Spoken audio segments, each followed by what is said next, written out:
Just for a second, close your eyes and think back to growing up as a young wrestling fan. Millions of young boys and girls around the globe dreamed of someday becoming stars like the heroes they were watching on TV. A lucky few even managed to achieve this, and their pride must have caused hearts to feel like they might burst from chests. Then something weird happened. Those wrestlers who were once innocent, wide-eyed kids with a dream realized they didn't want to be with the company anymore. The magic had faded, and they fancied buggering off to do something else for a while, or liked the thought of wrestling away from Vince McMahon's well-known whims.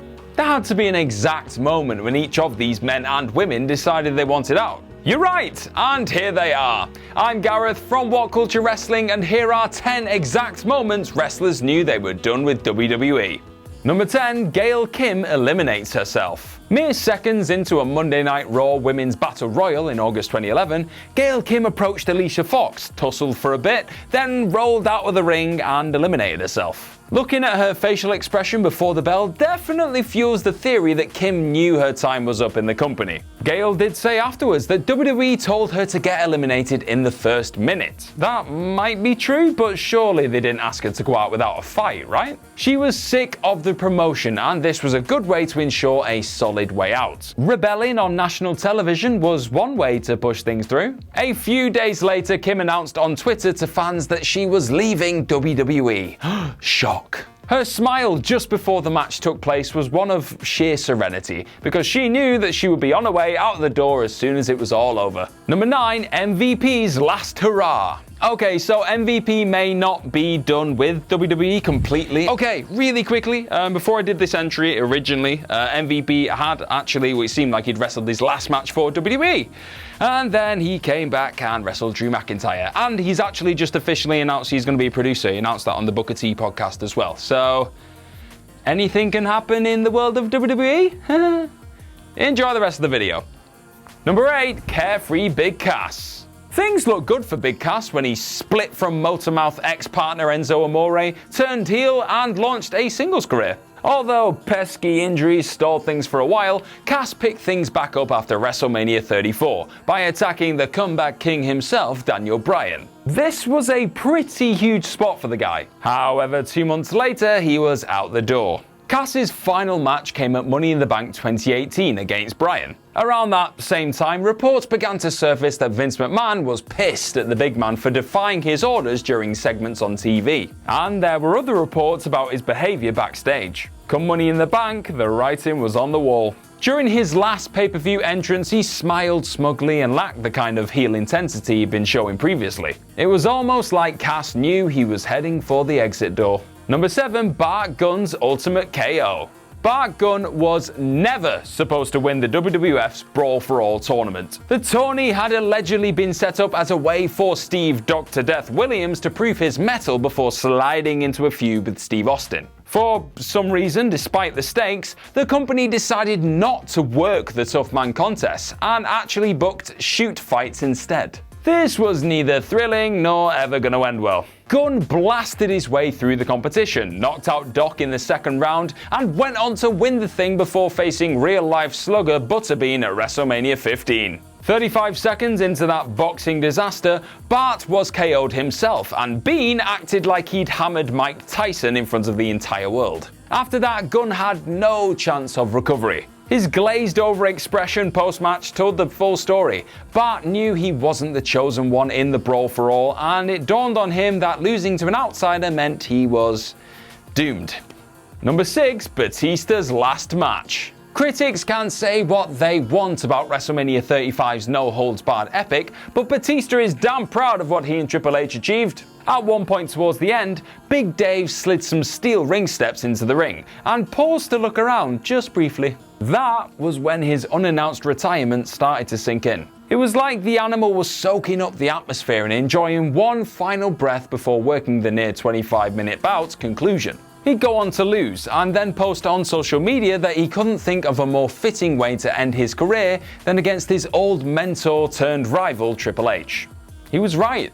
Nobody watching knew he was considering retirement at the time. Some probably even thought Batista had a few more big matches left in the tank before calling it a day. He believed otherwise, and it's evident that Dave doesn't need the stress and strain of big bumps taking a toll on his body. Good for you, Drax.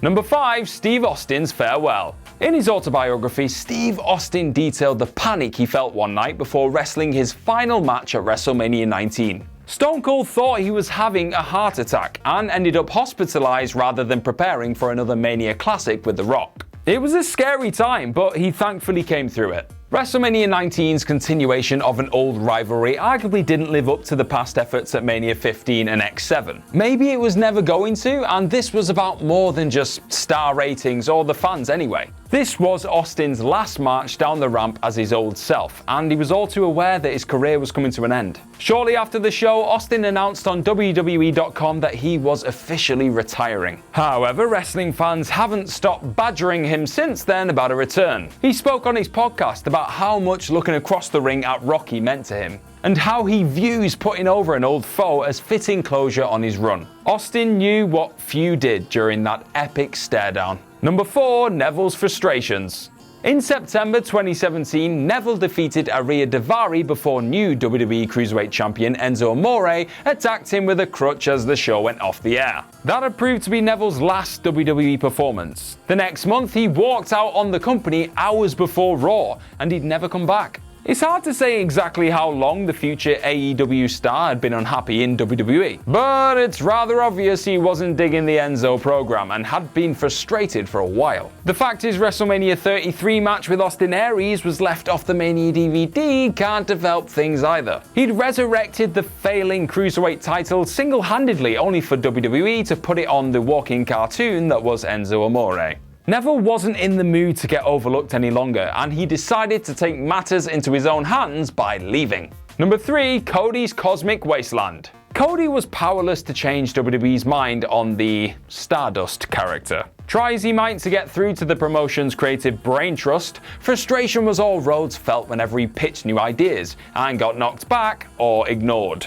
By May 2016, it was all too much, and Cody requested that the company release him from contract so he could go and wrestle elsewhere. The final nail in this particular coffin was WWE's decision to place No Hope tag team, The Ascension, with Rhodes in late 2015, and bill them as the Cosmic Wasteland.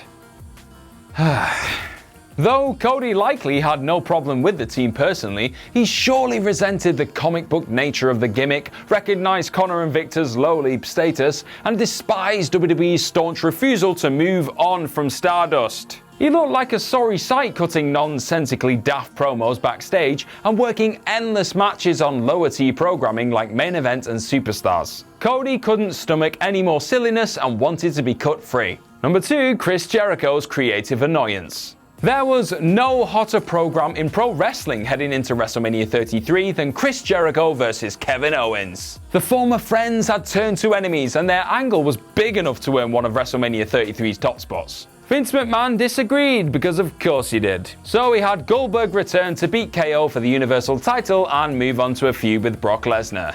How original. Jericho and Owens were relegated to squabbling over the relatively meaningless US belt. This demotion caused Y2J's head to spin. He told TalkSport years later that he decided to leave WWE behind, at least for a bit, after this blatant slap in the face. McMahon placed Jericho vs KO second on the main card in Orlando, then criticized both men for their performance in the bout. It was all too much for Le Champion to bear as he walked down the aisle. The Canadian legend couldn't fathom why WWE had taken such a powerful story and turned it into just another match on an already packed Mania card. They were lost in the shuffle next to other throwaway title matches, and Jericho hated it. Number 1. The Ambrose inoculation. I don't care how many zeros you want to put in a piece of paper, I'm gone. Those words, spoken by Jon Moxley on Talk is Jericho in May 2019, reflected the disgust AEW's finest had for Vince McMahon's writing style. The prior year, one short segment on a November edition of Raw had shattered any hope the then Dean Ambrose had for better things under McMahon's umbrella. In it, Mox received a jab in the arse from some phony doctor so he could become immune from a disgusting, disease-riddled fanbase. This inoculation skit went against everything John wanted Dean Ambrose to be. But he couldn't convince McMahon that it sucked, and my god did it suck. Right there and then, as he struggled through Vince's dialogue, Moxley knew he was about to blow up and leave WWE. He went on to describe his relationship with McMahon as Mentos and Diet Coke. Yet, unlike that combo, few watching saw the funny side when the inoculation footage eventually dropped on YouTube. And that's our list. Know of any other exact moments a wrestler knew they were done with WWE? Let me know all about them in the comment section below, and do not forget to like, share, and click on that subscribe button. I've been Gareth from What Culture Wrestling. Enjoy yourselves, and thank you very much for watching. I'm sure I'll see you soon.